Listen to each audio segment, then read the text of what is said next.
नमस्कार किसान भाइयों, स्वागत है आपका आपके अपने YouTube channel smart agri farming में।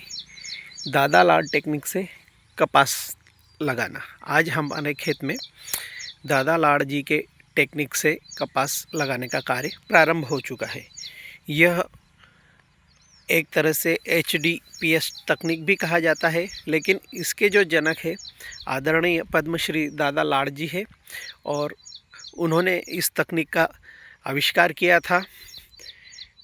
उनके अनुसार हम कपास के पौधे 1/2 फीट, 1/2.5 फीट, 1/3 फीट इस दूरी पे अगर हम लगाएंगे तो ज़्यादा से ज़्यादा खेत में हमारे पौधे लगेंगे और हमारा उत्पादन बढ़ेगा।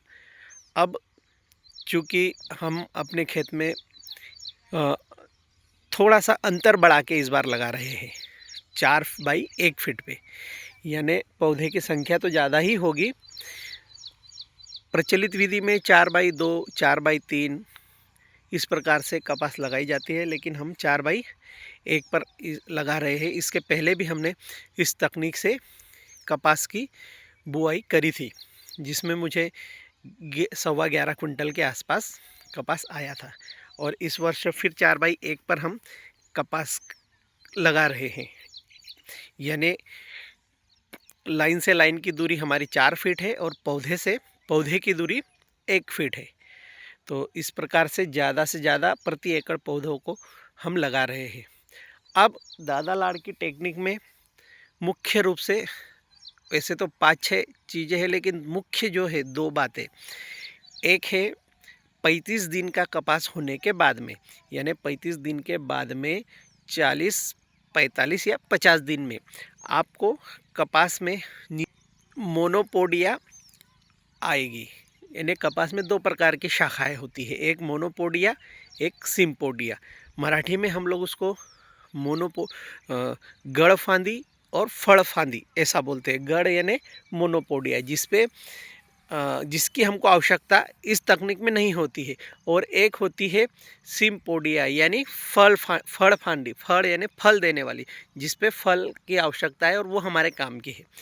तो हम इस तकनीक में क्या करते हैं, जैसे ही कपास 35 दिन के बाद में 40, 45, 50 दिन का जैसे ही होता है, तो हम नीचे की जो ये 2 शाखाएं होती है, इन दोनों को ये काट देते हैं। प्रत्येक पौधे पर कम से कम 1, 2 या ज़्यादा से ज़्यादा 3 होगी, इससे ज़्यादा नहीं होगी, 4 या 5 नहीं होगी, 1 होगी, 2 होगी या 3 होगी।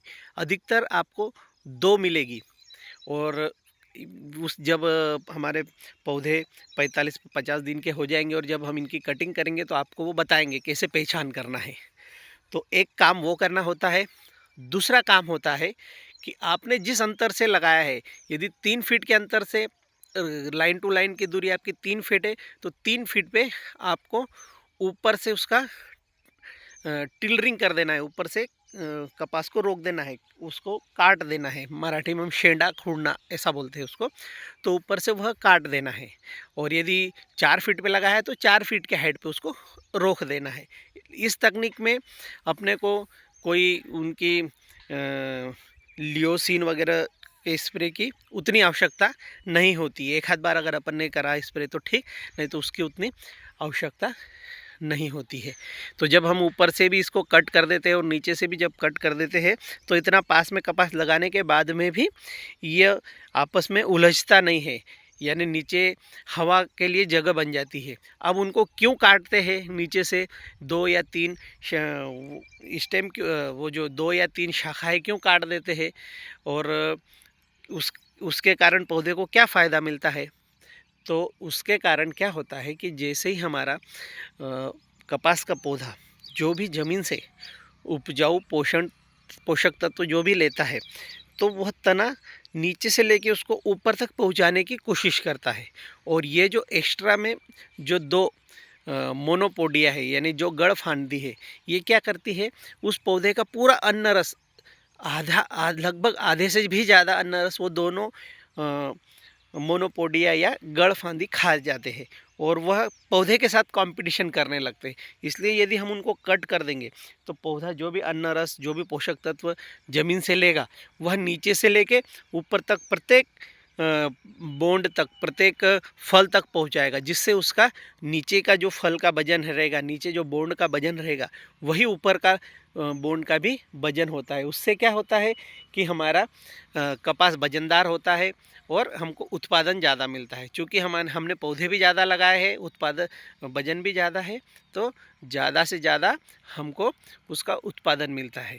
तो इस प्रकार से यह तकनीक है। हमारे ज़िले में भी HDPS यानी हाई डेंसिटी पौधों का रोपाई किया जा रहा है। हाई डेंसिटी में प्लांट को लगाए जा रहे हैं और किसानों को प्रेरित किया जा रहा है ताकि आप ज़्यादा से ज़्यादा कपास का उत्पादन बढ़ा सकें।